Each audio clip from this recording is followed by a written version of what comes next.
Hello बच्चों, कैसे हैं आप? सब बढ़िया होंगे। सो बहुत शिद्दत के बाद सबसे पहले 2-3 दिन मैं आपसे हम लोग आपसे बात नहीं किए, क्योंकि हम बेसिकली उन बच्चों का ख्याल रख रहे थे जो बच्चों का किसी कारणवश से सक्सेस थोड़ा सा डिले हो गया, तो उनके लिए कल शेड्यूल बना दिया, सब कुछ कर दिया। और अब प्रोफेशनल के बच्चों के लिए, इनफैक्ट जो बच्चे एग्जीक्यूटिव क्लियर करके प्रोफेशनल पहुँचे, सो ये वीडियो उनके लिए है। पहले तो जिन लोगों ने एग्जीक्यूटिव क्लियर किया है उनको हार्टिएस्ट कॉन्ग्रेचुलेशंस। टीम आईकैन आपके साथ है। आपको बहुत बहुत बधाइयाँ देता है। और उतना ही नहीं, जो लोगों ने क्लियर नहीं कर पाए उनके लिए तो हम हमेशा तत्पर हैं। तो मित्रों, जो एग्जीक्यूटिव क्लियर किए जिन बच्चों ने और प्रोफेशनल में जो आ रहा है, तो उनकी बहुत सारी क्वेरीज आ रही है। जितनी हो सके उतनी हम सॉल्व कर पा रहे हैं, लेकिन तो भी कुछ बच्चे की क्वेरीज जिनकी सॉल्व नहीं हो पा रही उनके लिए वीडियो है, कृपया ध्यान से देखिएगा ताकि मैक्सिमम क्वेरीज आपकी इससे सॉल्व हो जाए। तो पहली क्वेरी सर जो बच्चे पूछ रहे हैं वो ये है कि सर एग्जीक्यूटिव तो क्लियर हो गया है, सीएस प्रोफेशनल कोर्स के सब्जेक्ट्स के बारे में, मॉड्यूल्स के बारे में ज़रा बताएंगे तो थोड़ा सा आइडिया आएगा। जैसे एग्जीक्यूटिव में 2 मॉड्यूल थे, तो प्रोफेशनल में कितने मॉड्यूल्स हैं, कितने सब्जेक्ट्स हैं और एमसीक्यू वाले सब्जेक्ट्स हैं यानी, तो ये एक कॉमन क्वेरी आता है। तो सर इसके बारे में थोड़ा अगर अपन गाइड करेंगे तो। बिल्कुल। हाँ। तो बच्चों यहाँ पे देखिए, सबसे पहले सीएस प्रोफेशनल जो है वो जो ग्रुप्स हैं, 3 ग्रुप्स हैं सीएस प्रोफेशनल में। ग्रुप 1 में आपका एक ड्राफ्टिंग सब्जेक्ट है, दूसरा आपका टैक्स है, तीसरा आपका गवर्नेंस, एथिक्स और रिस्क मैनेजमेंट वाला एक सब्जेक्ट है। सो फर्स्ट ग्रुप में 3 सब्जेक्ट हो गए। ड्राफ्टिंग एंटायरली थियोरी है, डिस्क्रिप्टिव है, लिखना है आपको, ड्राफ्ट करने होते हैं अलग अलग अग्रीमेंट्स, कॉन्ट्रैक्ट। टैक्स सर बताएंगे क्या होता है टैक्स उसमें? में आपको डायरेक्ट और इनडायरेक्ट टैक्स दोनों है। बस यहाँ पे वेटेज थोड़ा सा चेंज होता है। डायरेक्ट टैक्स का 13 नंबर का वेटेज आता है और इनडायरेक्ट टैक्स 70 नंबर का वेटेज आता है। तो पूरे 9 सब्जेक्ट्स में this is the only practical subject, बाकी सारे थियरी बेस्ड सब्जेक्ट है। तो और टैक्स का सब्जेक्ट जो है यहाँ पे एमसीक्यू पैटर्न नहीं है। सो जो एग्जीक्यूटिव में आप लोगों ने एमसीक्यू पैटर्न पढ़ा है, मल्टीपल चॉइस क्वेश्चन पैटर्न पढ़ा है, वो यहाँ पे नहीं है। यहाँ पे नेगेटिव मार्किंग भी नहीं है। तो यहाँ पे टैक्स बहुत ही बढ़िया है, आपको डिस्क्रिप्टिव सॉल्व करना है, मज़ा आता है टैक्स सॉल्व करने में मित्रों। इसके अलावा मॉड्यूल 2 में तीन सब्जेक्ट जो है आपके, उसमें एक है corporate dispute, resolution of corporate dispute, एक है due diligence and secretary audit, और तीसरा सब्जेक्ट जो है वो कॉर्पोरेट रिस्ट्रक्चरिंग और इंसॉल्वेंसी है। अच्छा, सेकंड ग्रुप 1 में एक सब्जेक्ट है गवर्नेंस, तो वो गवर्नेंस भी डिस्क्रिप्टिव ही है, और उस सब्जेक्ट में आपको कॉर्पोरेट गवर्नेंस के बारे में पढ़ना है, एथिक्स के बारे में पढ़ना है, रिस्क मैनेजमेंट के बारे में पढ़ना है। सो बेसिकली कंपनी सेक्रेटरी वहाँ पे एडवाइस करता है डायरेक्टर्स को। आपको पता है अपनी आईसीसीआई का एक मुख्य उद्देश्य ये है कि ऐसे प्रोफेशनल तैयार करना जो गवर्नेंस में जिनके पास महारत हो। तो ये एक चीज़ बहुत अच्छा सब्जेक्ट है ये भी। तो फर्स्ट ग्रुप में 3 सब्जेक्ट हो गए, ग्रुप 2 में भी आपके 3 सब्जेक्ट हैं। अब ग्रुप 2 में जो 3 सब्जेक्ट हैं उसमें एक रेजोल्यूशन ऑफ कॉर्पोरेट डिस्प्यूट करके एक सब्जेक्ट है। तो अभी मैं आज ही क्लास में पढ़ा रहा था कि थोड़े दिन पहले जो इंडिगो के प्रमोटर्स हैं, एक गंगवाल फैमिली और एक भाटिया फैमिली, इन दोनों के बीच में कुछ डिस्प्यूट हुआ था। तो अगर मैनेजमेंट के बीच में डिस्प्यूट हो जाए, प्रमोटर्स के बीच में डिस्प्यूट हो जाए, क्रिएटर्स के साथ सेटलमेंट ना हो, तो ये सारी चीज़ों को कैसे रिजॉल्व किया था, ये उस सब्जेक्ट में है। क्योंकि कंपनी सेक्रेटरी अभी आर्बिट्रेटर का रोल भी प्ले करने लगा है, तो इसलिए ये सब्जेक्ट वहाँ पे डाला गया है। सीआर क्या है और ड्यू डिलिजेंस क्या है, ये सुपान सर आपको बताएंगे। ग्रुप 2 में ये सब्जेक्ट आपको वही पढ़ाएंगे, बिकॉज उनको काफ़ी ज़्यादा वास्ट एक्सपीरियंस है सारे ऑडिट करने में। In fact he is a chartered accountant and cost accountant, but इन्होंने सेक्रेटरी ऑडिट में भी काफ़ी ज़्यादा असिस्ट किया हुआ है। मित्रों, कॉर्पोरेट रिस्ट्रक्चरिंग बहुत ही दिलचस्प सब्जेक्ट रहेगा। अकाउंट्स में हम मॉड्यूल 2 में बहुत सारे अमालगमेशन मर्जर्स के बारे में डिस्कशन कर रहे थे। तो एग्जैक्टली अमालगमेशन मर्जर्स के पीछे की वजह क्या होती है, लीगल कंप्लाइंसेस क्या है, क्यों अमालगमेशन मर्जर्स होते हैं, इनके बारे में इन डेप्थ चर्चा हमने सेकंड लेवल पे, दैट इज एग्जीक्यूटिव लेवल पे नहीं की थी। तो फाइनल लेवल पे हम इन सब्जेक्ट्स में बहुत डिटेल चर्चा करते हैं। बहुत सारे एग्जाम्पल्स से हम ये सब्जेक्ट्स पढ़ते हैं, जो भी आपकी। और सुपान सर को स्टॉक मार्केट का आपको पता ही है कि he is very expert in stock market. तो आप इनका स्टॉक मार्केट का ज्ञान है तो आपको बहुत ज़्यादा काम आएगा कॉर्पोरेट रिस्ट्रक्चरिंग में। तो ये 3 सब्जेक्ट्स हो गए आपके मॉड्यूल 2 के। उसके अलावा मॉड्यूल 3 के भी आपके 3 सब्जेक्ट्स हैं। ये 3 सब्जेक्ट्स के बारे में भी संक्षिप्त में हम आपको बता दें। Multi disciplinary case law studies, उसके बाद है अपना कॉर्पोरेट फंडिंग एंड लिस्टिंग, और तीसरा है ऑप्शनल सब्जेक्ट है। तो कॉर्पोरेट फंडिंग एंड लिस्टिंग तो यही मान लीजिए कि जो आपने एग्जीक्यूटिव में सिक्योरिटीज लॉ पढ़ा था उसका एक एक्सटेंडेड वर्जन है, और उसमें हम जैसे हमने अपने सिक्योरिटीज़ में इंडिया के मार्केट्स के बारे में ही पढ़ा था, इसमें हम ग्लोबल मार्केट्स के बारे में पढ़ेंगे।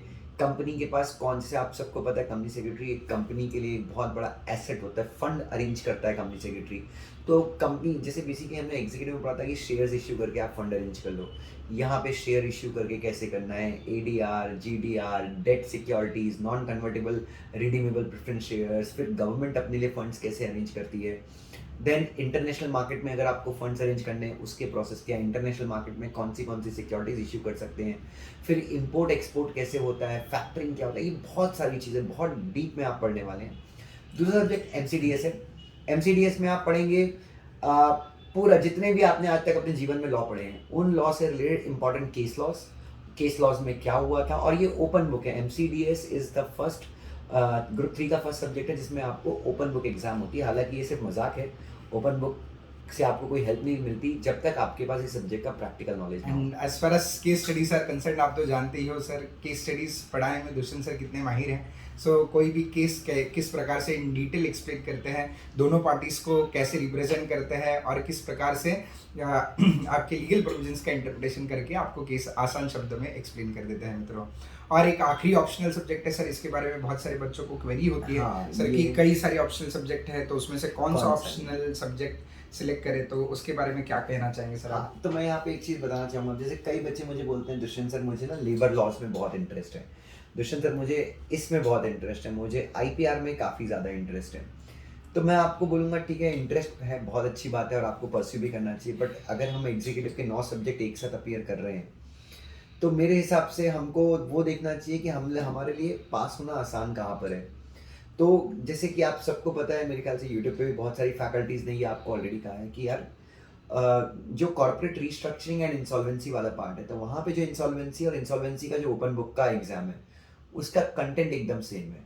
तो कंटेंट एकदम सेम है तो इसका मतलब ये नहीं कि हमने सीआरआई में इंसॉल्वेंसी पढ़ लिया हम मतलब हम अलग से नहीं पढ़ेंगे, नहीं, इंसॉल्वेंसी हम अलग से ही पढ़ेंगे, लेकिन हम ज़्यादा एग्जाम ओरिएंटेड पढ़ सकते हैं।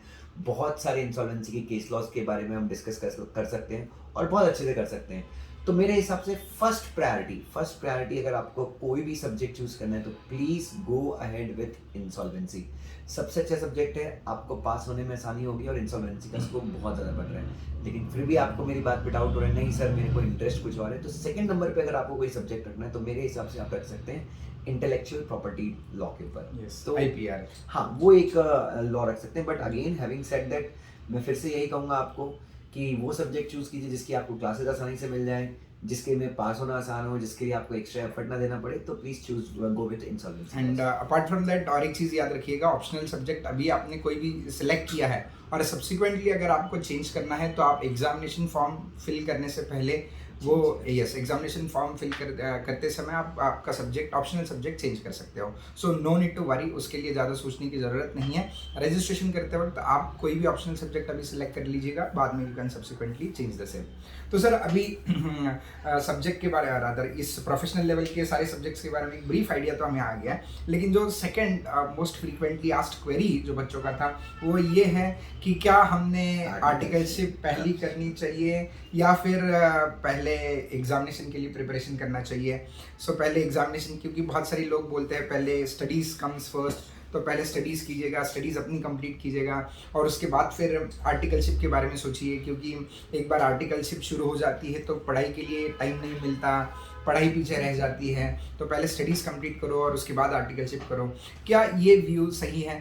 हाँ, सबसे पहले तो हम बता दें, जब हम ये आपको सजेस्ट करें कि यार आपको ना पहले आर्टिकलशिप करनी चाहिए या फिर पहले आपको अपनी एग्ज़ाम की प्रिपरेशन करनी चाहिए, तो ये जब मैटर आता है तो इसमें हम दोनों अपना इंटरेस्ट डिस्क्लोज करते हैं कि यार हम ना इसमें इंटरेस्टेड पार्टी हैं। हम इंटरेस्टेड पार्टी क्यों हैं? क्योंकि अगर आपने आर्टिकलशिप शुरू किए बिना, तो हम वहाँ पे इंटरेस्टेड पार्टी इसलिए हैं क्योंकि यार अगर आप दिसंबर में तीनों ग्रुप देते हैं तो हमारा बहुत फ़ायदा होता है, क्योंकि हम कोचिंग क्लास वाले हैं तो हमको पूरे पैसे इकट्ठे एक साथ मिल जाते हैं। तो सर इसका मतलब आपका बिजनेस बढ़ रहा है। इन शॉर्ट, बच्चा एग्जीक्यूटिव में देने के बाद आपको तुरंत फीस प्रोफेशनल में देगा, तो आप तो यही सजेस्ट करोगे सर पहले क्लासेस कर लो, क्लासेस के बाद पढ़ाई कर लो और बाद में आर्टिकलशिप के बारे में सोचो। मुझे तो वही सजेस्ट करना चाहिए, बट आप सब लोग हमें अपना बड़ा भाई मानते हैं। तो बच्चे यहाँ पे हमारा जो सजेशन है, क्योंकि मैंने इसके बारे में अमोक सर से भी डिस्कस किया, आपको पता है अमोक सर जो कॉर्पोरेट लॉ में रिसर्च करते हैं, उनका इंटरव्यू भी देखा होगा। इंडिया के one of the best company secretaries हैं। फिर 2-3 लोगों से और भी बात करी, तो लगभग सबका ये कहना है मतलब कि आप आर्टिकलशिप शुरू कर दीजिए पहले, मतलब एग्जीक्यूटिव के बाद आप क्या कर दीजिए। देखिए फिर भी मैं आपको दोनों चॉइसेस दे देता हूँ। तो आप सबसे पहले आर्टिकलशिप शुरू कर दीजिए, और आर्टिकलशिप के साथ देखिए हम लोग, आप ऐसा नहीं है कि हम लोग अगर ये बोलें कि आर्टिकलशिप शुरू कर दीजिए इसका मतलब हमारे पास सारी क्लासेस नहीं है बच्चों। हम लोग तो फुल फ्लैश क्लासेस शुरू कर रहे हैं, सारे 9 के 9 पेपर की। बट स्टिल मैं आपको यही सजेस्ट करना चाहूँगा कि देखिए 2 साल की आर्टिकलशिप है, that is 21 month plus 3 month की ईडीपी।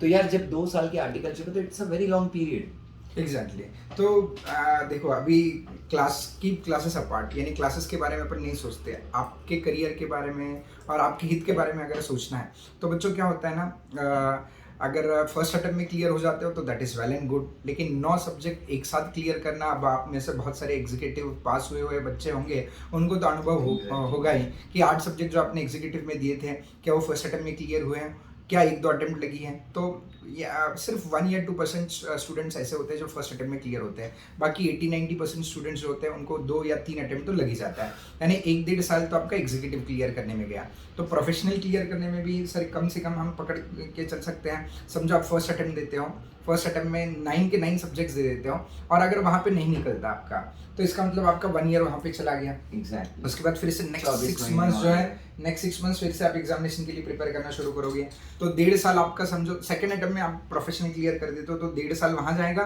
प्लस आर्टिकलशिप में 2 साल, यानी 3.5 साल सिर्फ आप CS प्रोफेशनल की 3rd लेवल में ही अटक आपका वेस्ट हो जाएगा। तो कहीं ना कहीं यानी अगर if you are worried about the time कि बाबा नहीं बाबा 3-4 साल मेरे को नहीं देना है प्रोफेशनल के लिए, 4 साल दे के कोई सेंस नहीं बनता, तो लॉजिकल प्लानिंग जो होना चाहिए वो कुछ इस प्रकार से होना चाहिए कि आप आर्टिकलशिप के साथ ही CS प्रोफेशनल परसीव करेंगे, तो 2 साल आपकी आर्टिकलशिप चलेगी और 2 साल का टाइम पीरियड भी मिलता है आपको CS प्रोफेशनल का कोर्स कंप्लीट करने के लिए। बिल्कुल है ना सर। तो और उसके साथ आपको प्रैक्टिकल एक्सपीरियंस जैसे आते जाएगा वैसे आपकी पढ़ाई में भी आपको हेल्प होती है। And apart from that CA के स्टूडेंट्स की अगर हम देखें तो CA के स्टूडेंट्स भी फाइनल के साथ ही आर्टिकलशिप कर रहे हैं, वैसा ही करते हैं, और उनका भी सक्सेस रेट अच्छा है। तो actually I think sir it is a myth कि बाबा पहले पढ़ाई कंप्लीट करनी चाहिए। सर आपने आर्टिकलशिप, और मेरे ख्याल से आपने तो फर्स्ट अटेम्प्ट में CA फाइनल क्लियर किया था आर्टिकलशिप के साथ। Yes sir. तो सर मैं बस यही चाहूँगा कि बच्चों मैं कुछ भी नहीं बोलूँगा क्योंकि मैंने फाइनल क्लियर करने के बाद आर्टिकलशिप की थी, और कई बच्चे ये बोलते हैं कि सुरेश सर आपने पहले के वीडियोज़ में ये बोला कि आपने आर्टिकलशिप पहले क्लास करनी चाहिए और फिर आर्टिकलशिप करनी चाहिए। तो पहले बेटा आर्टिकलशिप 1 साल की थी फाइनल क्लियर करने के बाद, अभी आप फाइनल की बात करो, एग्जीक्यूटिव की बात करो, आर्टिकलशिप 24 महीने की, दैट इज 21 मंथ की प्रैक्टिकल ट्रेनिंग और 3 मंथ का EDP। तो अभी हम सब आपसे यही, तो मैं सर से पहले एक बार सर बताएं कि आर्टिकलशिप और क्लासेस दोनों को एक साथ कैसे मैनेज किया जाए। हाँ मित्रों, तो ये सवाल पहले तो ये आपको ये जो सवाल है कि आर्टिकलशिप पहले या आपके एग्जामिनेशन पहले, तो याद रखना आर्टिकलशिप के साथ एग्जामिनेशन, किसी को भी पहले या दूसरे मत छोड़ना, दोनों साइमल्टेनियसली परसीव कीजिएगा। सेव अपॉन योर टाइम, अभी जितना टाइम बचाओगे और उतना टाइम अगर आप एक्सपीरियंस लेने में, बाद में पास होने के बाद जो कॉर्पोरेट एक्सपीरियंस लेने में आप जितना टाइम वहाँ पे स्पेंड करोगे तो that will add value to your career. So career के पॉइंट ऑफ व्यू से it is material that you should complete your course as early as possible. तो इसके लिए आर्टिकलशिप तुरंत स्टार्ट कीजिएगा, और आर्टिकलशिप के साथ प्रिपरेशन आराम से हो जाता है, ऐसे नहीं प्रिपरेशन नहीं होता है। हाँ ड्यू डेट्स होती है, जब भी ड्यू डेट्स होती है तो वर्कलोड ज़्यादा होता है, ऑफिस से आने में टाइम होता है, लेकिन साल भर तो ड्यू डेट्स नहीं होती है, 1-2 महीने ऐसे होते हैं जिसमें वर्कलोड ज़्यादा होता है। अपार्ट फ्रॉम दैट तो वर्कलोड नॉर्मली होता है। तो आप यू कैन स्टार्ट, यानी पहले दिन से ही, जैसे ही आप CS प्रोफेशनल के लिए रजिस्टर करोगे उसी दिन से आप प्रिपरेशन करना स्टार्ट कर दीजिएगा। अच्छा सर, एक और उन बच्चों का क्या जो बच्चे बहुत सुदूर एरिया में रहते हैं, गांव में रहते हैं, और वो क्लासेस ऑनलाइन ले रहे हैं, हाँ।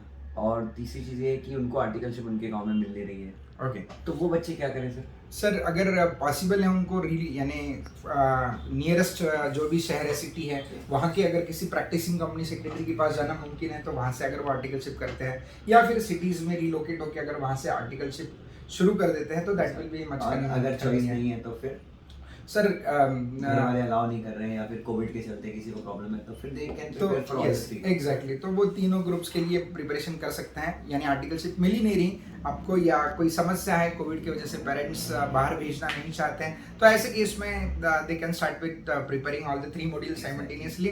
कोशिश कीजिएगा दिसंबर तक तीनों मॉड्यूल की प्रिपरेशन कंप्लीट करके तीनों मॉड्यूल एक साथ क्लियर करें, तो बाद में फिर आर्टिकलशिप के लिए नेक्स्ट ईयर तक तो कोविड की स्थिति एकदम ठीक हो जाएगी, तो नेक्स्ट ईयर में you can move out of your town and you can search for a very good company और फर्म। लेकिन कहीं ना कहीं आर्टिकलशिप एक अच्छी कंपनी अच्छे फर्म से करना ज़रूरी है। तो आप रिमोट एरियाज में रहते हैं और वहाँ पे कंपनी अवेलेबल नहीं है, और अगर आप आपका फ्यूचर ब्राइट बनाना चाहते हो तो थोड़े परिश्रम लेने पड़ेंगे आपको, आपके कंफर्ट जोन से बाहर निकलना ज़रूरी है। सर उन स्टूडेंट्स का क्या जिन्होंने जो एग्जीक्यूटिव में रैंक लगाए थे, रैंक से थोड़ा सा मिस हो गया, उनके मन में कैसा क्या है कि मेरे को फाइनल में भी रैंक लगानी है, उन बच्चों के लिए क्या एडवाइस करेंगे सर? अगर वो ऐसे 10% 5% तो बच्चे हैं सर। ओके, यानी जो आर्टिकलशिप एज वेल एज पढ़ाई दोनों एक साथ करना चाहते हैं। मतलब मैं आपसे पूछ रहा हूँ कि जिनको रैंक लगानी, जिन्होंने ठाना है कि हमको रैंक लगानी है, तो रैंक लगानी है, और आपको वैसे अब सर इसमें क्या है ना, कुछ CSEET के जो बच्चे हैं जो CSEET बहुत कम एज में क्लियर किए, 12th के बाद तुरंत CSEET क्लियर हुआ है, उसके बाद एग्जीक्यूटिव भी फर्स्ट अटेम्प्ट में क्लियर हुआ है, तो उनकी एज जो महज 18 या 19 साल ही होगी।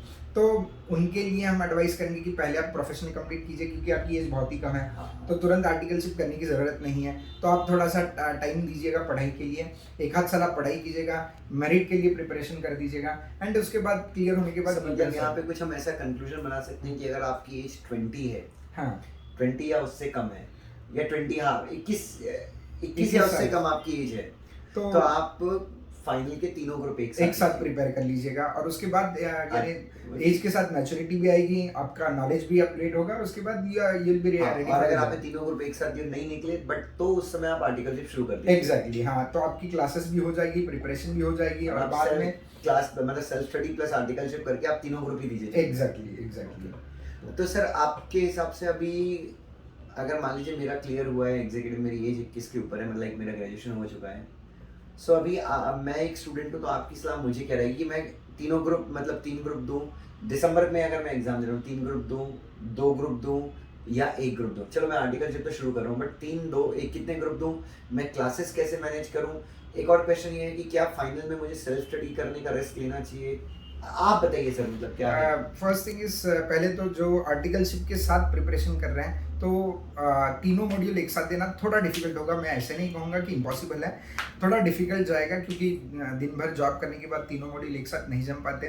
तो एक तो सिंगल मॉड्यूल के लिए आप सोच सकते हो, या 2 मॉड्यूल एट ए टाइम सोच सकते हैं, ठीक है। So first and third module generally बच्चे ऑप्ट करते हैं, तो 2 module first and third module ऐसे आप दे सकते हो दिसंबर में। फर्स्ट एंड सेकंड भी मेरे हिसाब से first and second will also do, first and second भी दिया आपने, या फर्स्ट एंड थर्ड दिया, या पहले क्या कीजिएगा, एक मॉड्यूल का प्रिपरेशन कंप्लीट कर लीजिएगा, वो कंप्लीट होने के बाद think of the next module, ठीक है। सो वैसे कर सकते हो आप। और जो आर्टिकलशिप परस्यू नहीं कर रहे हैं, उनको पढ़ाई करने, तो they can opt for all the 3 modules. Self study करना चाहिए या क्लास लेना चाहिए? सेल्फ स्टडी थोड़ा सा मुश्किल जाएगा, आर्टिकलशिप के साथ सेल्फ स्टडी थोड़ा मुश्किल हो जाएगा, क्योंकि अपने पास पढ़ाई के लिए टाइम बहुत कम बचता है, तो इतने कम समय में इतना कंटेंट रीड करना, रिटेन करना, समराइज करना, नोट्स निकालना, ये थोड़ा मुश्किल हो जाता है। तो मैं ऐसे नहीं कहूँगा कि सेल्फ स्टडी आप बिल्कुल ही नहीं कर पाओगे, you can opt for self study, but it will become a bit difficult. Final में रिस्क क्यों लेना? हाँ एग्जैक्टली। और अब आपने कमाना स्टार्ट किया ही है, तो I don't think so financial problem आपको कुछ आएगी। तो कीपिंग फाइनेंसेस असाइड, ड्यूरेशन भी जो होती है सीएस प्रोफेशनल के यानी सिंगल सब्जेक्ट के क्लासेस के, तो 2 मंथ्स की होती है, तो 2 महीने में आपकी क्लासेस कंप्लीट हो जाते हैं। तो आप 2 महीने में क्लासेस एक मॉड्यूल के कंप्लीट करके you can keep on moving ahead. तो सर ये मतलब हम रिजॉल्व माने तो बच्चों यहाँ पे कंक्लूजन यही है कि चूंकि पीरियड लंबा है, अगर आपकी एज 21 हो चुकी है तो प्लीज़ आप कैसे कोशिश कीजिए कि दिसंबर में आप जो एग्ज़ाम देवें, उस एग्ज़ाम में आर्टिकलशिप शुरू कर दीजिए। हो सकता है आपको आर्टिकलशिप अभी जब तक नहीं मिल रही है, आप अपनी क्लासेस शुरू कर दीजिए, प्रिपरेशन बिल्कुल शुरू कर दीजिए, और प्रिपरेशन के साथ में आप और डिसाइड कर लीजिए। मेरे हिसाब से तो दिसंबर तक का टाइम है, तो आप 2 ग्रुप दे सकते हैं, तो कोई भी 2 ग्रुप की प्रिपरेशन आप स्टार्ट कर दीजिए, और आप क्लासेस शुरू कर दीजिए, आर्टिकलशिप देखना भी शुरू कर दीजिए। और इसमें जो है स्केड्यूल हम लोगों ने बनाया हुआ है, आर्टिकलशिप के साथ कैसे पढ़ना है, आर्टिकलशिप के बिना कैसे पढ़ना है, वो स्केड्यूल भी हम आपके साथ शेयर करेंगे, और आपको व्हाट्सएप करना है इसी नंबर पे 4x8 30 4x8 पे, तो मैं आपके साथ स्केड्यूल भी शेयर करूँगा।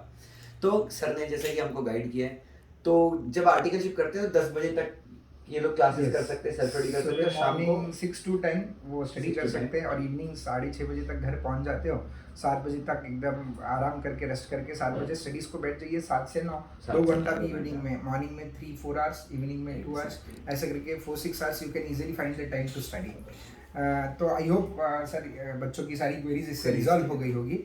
अब बच्चों की फाइनल क्वेरी ये होती है सर कि हमें ये तो सब समझ में आ गया, लेकिन सर आपके कोचिंग के बारे में कुछ इन्फॉर्मेशन जानकारी देंगे तो बेहतर रहेगा।